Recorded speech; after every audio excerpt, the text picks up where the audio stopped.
بسم الله الرحمن الرحيم. maanta waxaynu qaadanaynaa qaabka loo sawiro front view-ga iyo back view-ga iyo side view-ga. marka hore waxaynu isku daynaa inaynu sawirno balaankeena. halka waxaad u jeedaan inuu balaankeenu qaabkan ugu sawiran yahay. halkan waa main gate-kii, soo kale dimensionskiisii iyo waa u dhameystiran yihiin. waanu sawirana insha Allah alkariim. klaaska dhexdiisana ku sawiraynaa. halkaasi 15 ayuu u yahay, dhinaca u dheeryahay waa 15 mitir, dhanka kalena waxa uu yahay 8 mitir.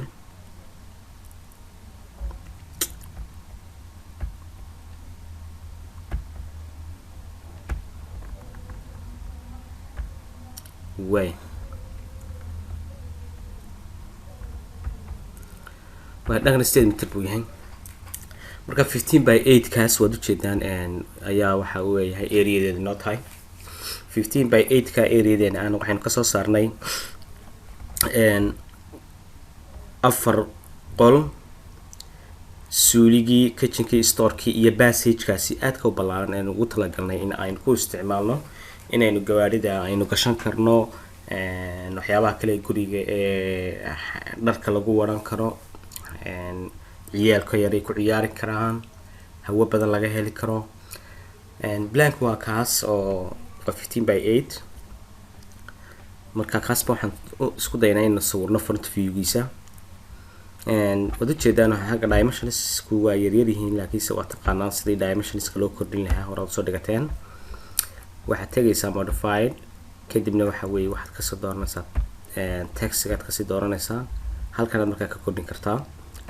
waxaad ka dhigan kartaa 0.3 enough. okay baad siinaysaa. set current baad leedahay, kadibna close baad leedahay. marka waad u jeedaan waxoogaa waa soo kordhay. sidoo kale waxaa jirta qaybta primary unit oo kale waa la yareyn karaa oo waa laga dhigan karaa mataqaanaa tirada dambe ee 00 ku badnaa waa iska siiran kartaa.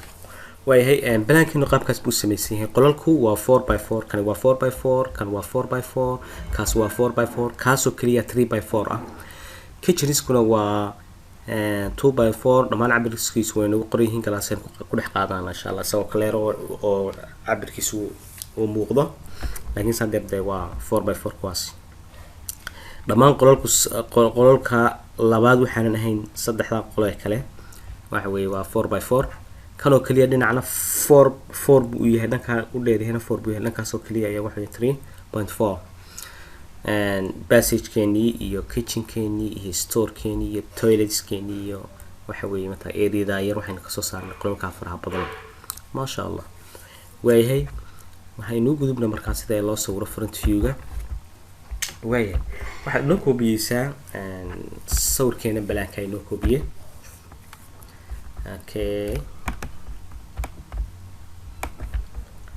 okay markaad inoo koobiyeyso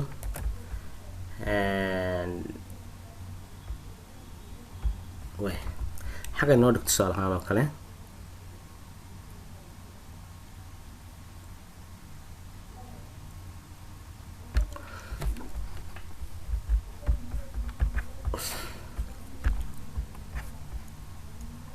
waxaan line baynu soo qaadanaynaa si horansantan aynu soo u jeexayno.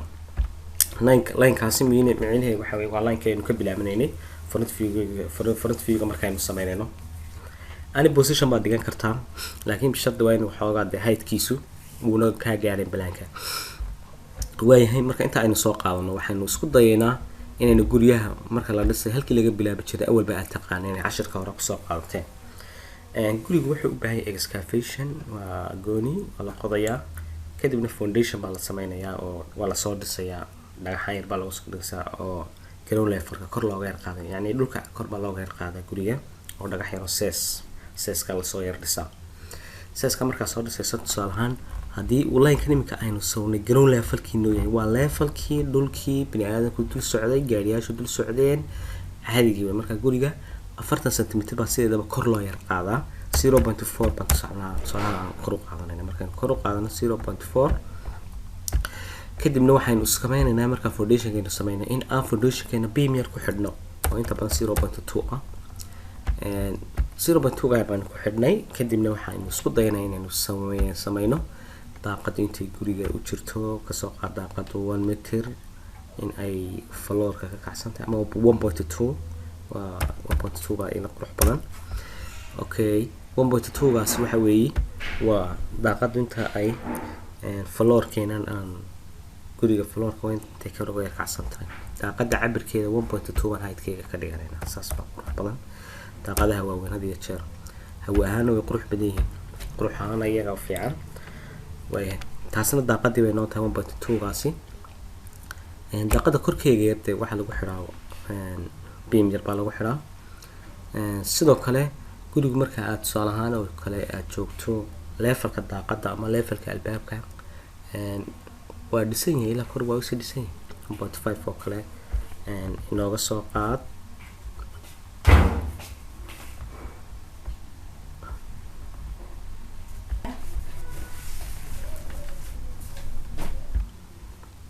waayahay height-ka guriga uu ka dalacan yahay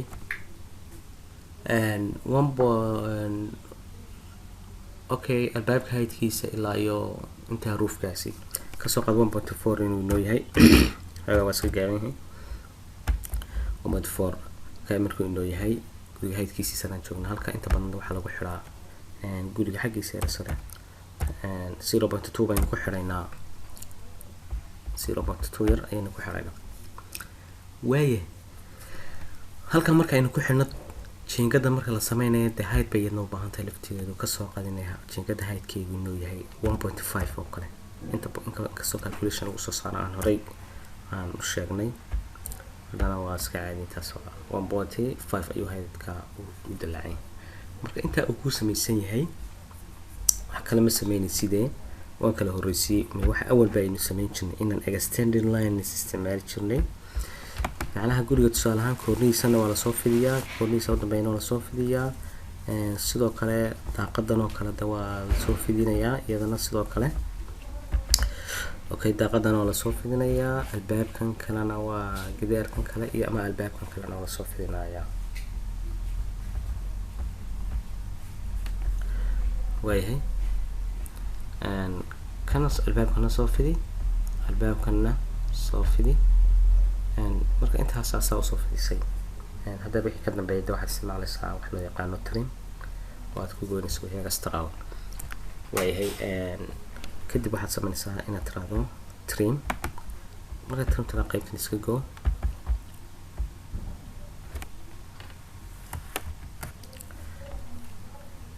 extendigeena waan dhamaystiranaynaa ilaa line-ka horeeya foundationkaasi uu inoogu gaaro.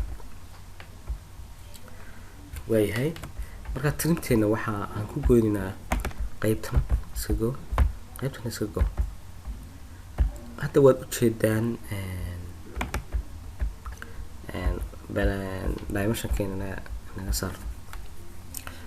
hadda waad ujeedaan tusaale ahaan cabirka marka aad fiiriso in uu dhankii 8 mitir ahayd ayaynu ka sameynaa front view-ga. halkaa waad ujeedaa waa iska 8 mitir loo jeedaa ma filayaa.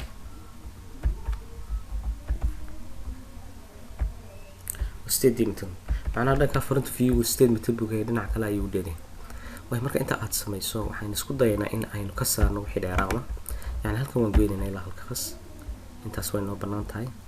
kana sidoo kale inta waan banaynaynaa inta soo yar dhaweyso. marka soo dhaweysato intan iyadana sidoo kale ka dhex saar. sidoo kale marka inta aad ka dhex saarto waxaad samayn kartaa oo kale qaybtan ka saar. waayahay kan inuu albaabkii ku yahay kasoo qaad. kani waa albaabkii, kani waa albaabkii, kani waa albaabkii wey kan albaabkii gadjeedkii weynaa waaye. tanna waa daaqadii. way marka inta aad samayso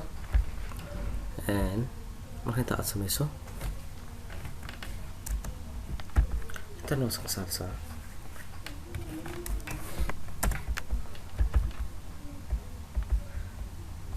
way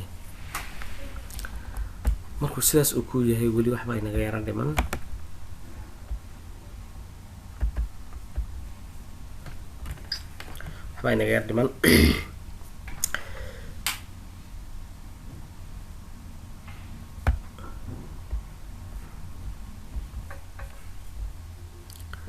way أنا سي ودنا عشر كنا قيبتن already وقيبتن أجرون بينكي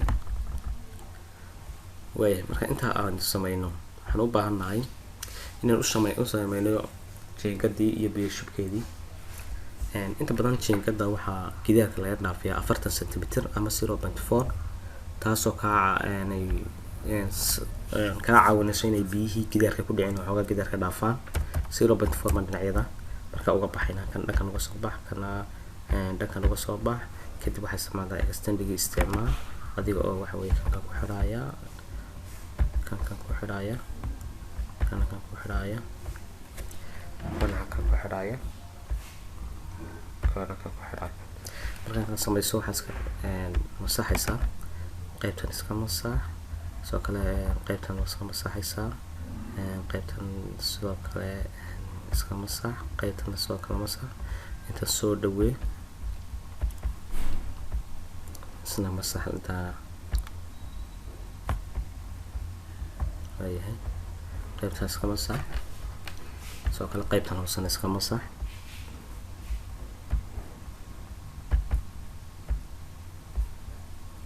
iska masax